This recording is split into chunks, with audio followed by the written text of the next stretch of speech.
सबसे दुखद विषय है कि अब जो विषय सामने आया है वो वाकई हम सबके रोंगटे खड़ा कर देता है।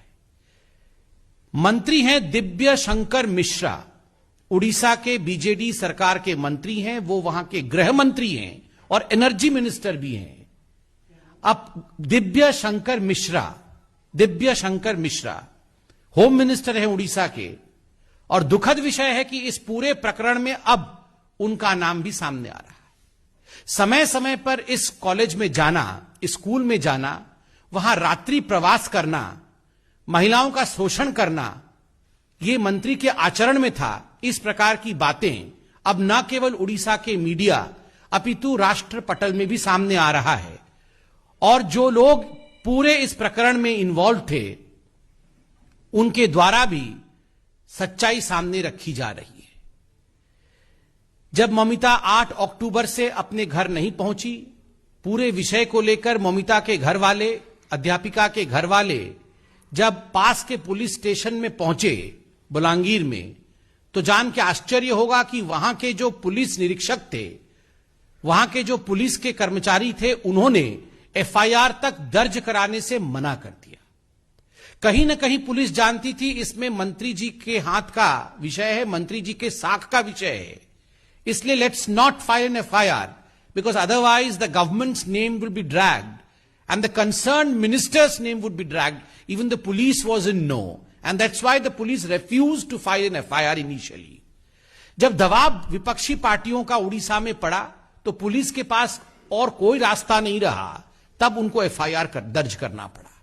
आश्चर्य का विषय देखिए, एफआईआर दर्ज होने के पश्चात गोविंद साहू को गिरफ्तार किया गया, और जब पुलिस स्टेशन टिटलागढ़ में लाया गया तो कुछ मिनटों के प्रश्न उत्तर इंट्रोगेशन के पश्चात बिजली चली जाती है। अचानक बिजली चली जाती है, क्योंकि एनर्जी मिनिस्टर है दिव्य शंकर जी।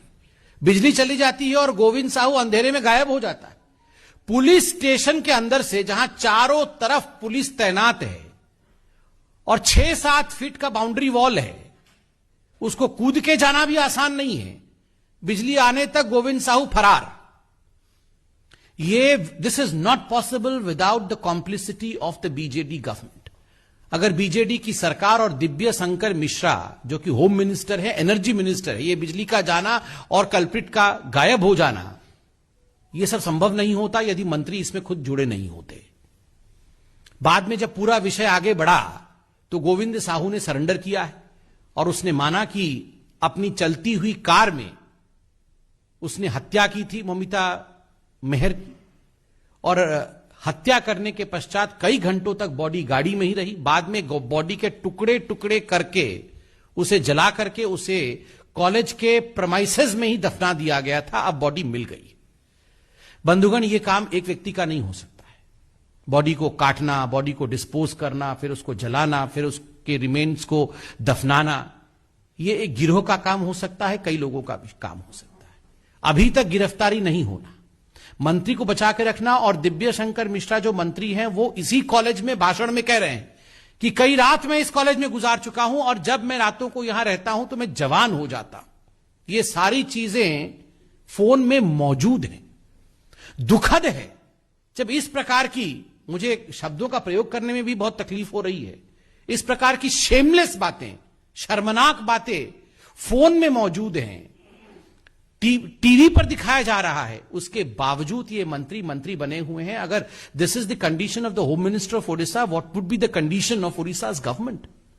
उड़ीसा की सरकार की हालत क्या होगी? वहां महिलाओं के ऊपर जो अत्याचार हो रहे हैं वो बंद कैसे होंगे? माननीय राष्ट्रीय अध्यक्ष भारतीय जनता पार्टी के आदरणीय श्री जेपी नड्डा जी ने और भारतीय जनता पार्टी ने इस पूरे विषय का संज्ञान लिया है और एक 3 सदस्यीय टीम उड़ीसा भेज रही है। उस टीम के सदस्य हैं सांसद सुनीता दुग्गल जी, हमारी महिला मोर्चा की अध्यक्षा और विधायक आदरणीय वनिता जी, और एमएलए रूपा मित्रा चौधरी जी। हमारी तीनों बहनें एक टीम के रूप में नड्डा जी के इस प्रस्ताव के पश्चात वो उड़ीसा जाएंगी और यथाशीघ्र इस पूरे विषय का संज्ञान लेके रिपोर्ट भी सबमिट करेंगी। आप इस विषय को गंभीरता से राष्ट्रपटल पर रखेंगे, यह आशा भारतीय जनता पार्टी करती है।